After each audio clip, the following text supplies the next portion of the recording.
Welcome to shorthand Gurukul. ये dictation 80 word पर minute की है। स्टार्ट होगी 5 सेकंड के बाद।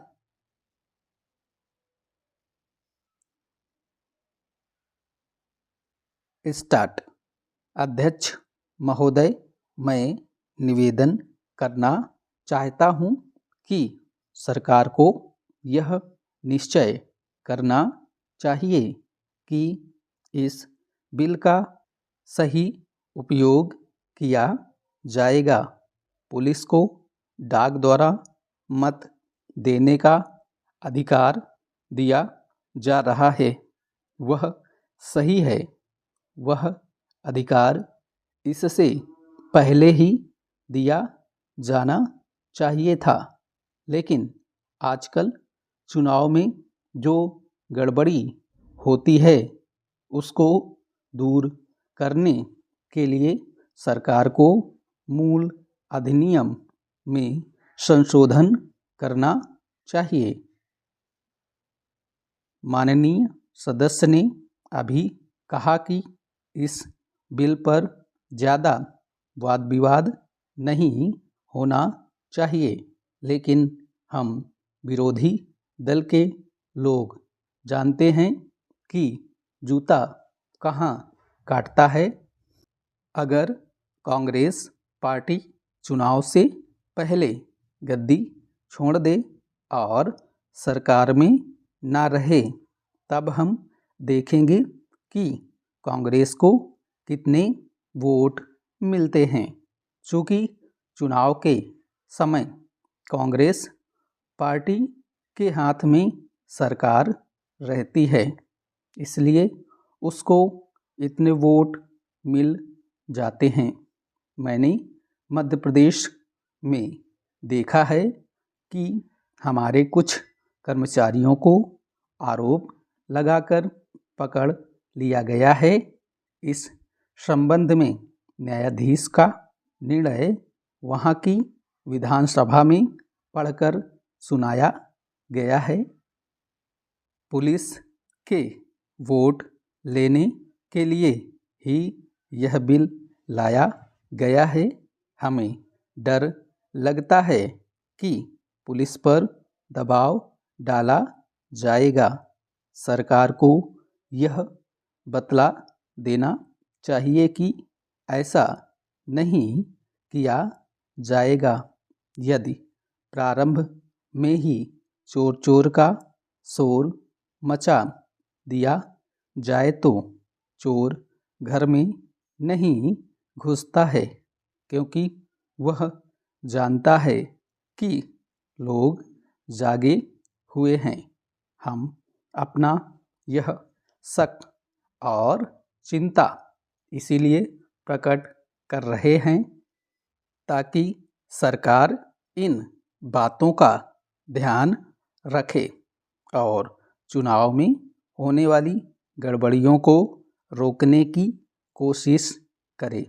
यह जो छोटा सा बिल लाया गया है वह किसी विशेष मतलब से लाया गया है। जैसा कि विरोधी दल के अन्य माननीय सदस्यों ने कहा, यह बिल किसी विशेष पार्टी के हित के लिए नहीं लाया गया है।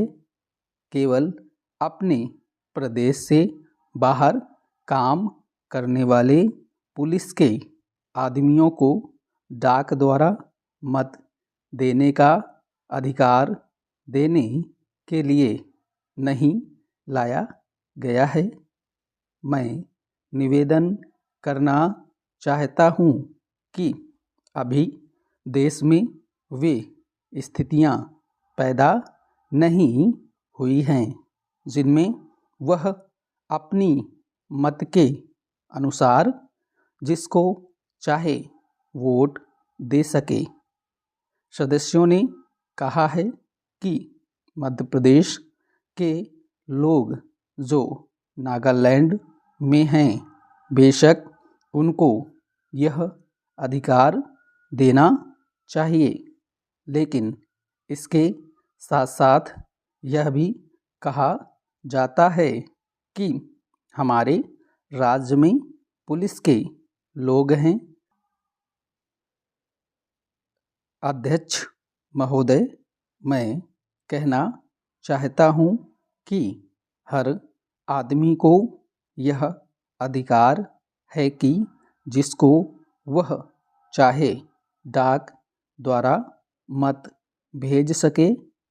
ऐसा तो नहीं है कि सभी मत किसी एक अधिकारी के सामने ही इकट्ठा करके भेजे जाते हैं। जहाँ तक इस बिल का संबंध है वह ठीक है, वह प्रारंभ में ही आना चाहिए था और मैं इसका समर्थन करता हूँ। मैं इस सदन के माननीय सदस्यों से भी निवेदन करता हूँ कि इस बिल को पास कर दिया जाए। खेती में उन्नति न होने का कारण क्या है? उसका एक कारण यह है कि खेती से संबंधित जितने विभाग हैं उनमें आपस में समन्वय नहीं है।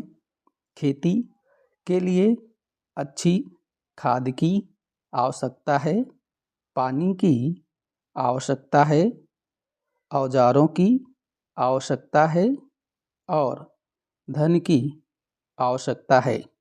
इन सारी चीज़ों के लिए अलग अलग विभाग हैं। मालूम ऐसा पड़ता है कि उनका आपस में कोई संबंध नहीं है। वे आपस में मिलकर कोई योजना नहीं बनाते जिससे खेती की आवश्यकताएं पूरी होती। इसलिए जब तक उनमें आपस में तालमेल नहीं होगा तब तक खेती की उन्नति नहीं हो सकती है। दूसरा कारण यह है कि योजना की बिल्कुल कमी है। इसके अलावा कृषि कॉलेजों से निकले हुए जो स्नातक होते हैं, जो खेती की बातों को जानते हैं, उनमें से एक भी आदमी खेती करने के लिए तैयार नहीं है। सभी प्रोफेसर बनने के लिए तैयार हैं। खेती के लिए कोई भी तैयार नहीं है। एक बात मैं माननीय मंत्री जी से विशेष रूप से कहना चाहता हूँ। अधिक उपज न होने का एक कारण यह है कि जो खेत में काम करते हैं वे उसके मालिक नहीं हैं। खेत किसी और का है और काम कोई और कर रहा है। इसलिए मेरा कहना यह है कि किसानों में जब तक यह भावना पैदा नहीं होगी कि यह मेरी भूमि है, तब तक अधिक उपज नहीं हो सकती है। इसके लिए आप जब तक भूमि सुधार नहीं करेंगे तब तक कोई बात बनने वाली नहीं है। दुर्भाग्य से इस देश में खेती करने वाले बहुत कम लोग ही भूमि के स्वामी हैं। खेती की उन्नति के मूल आधार हैं पानी, खाद, बीज, धन, उपज का उचित दाम और भूमि सुधार। इन सब की ओर कृषि मंत्रालय का ध्यान नहीं है। सरकार को प्रत्येक खेत को पानी और हर आदमी को काम देना सुनिश्चित करना चाहिए। स्टॉप।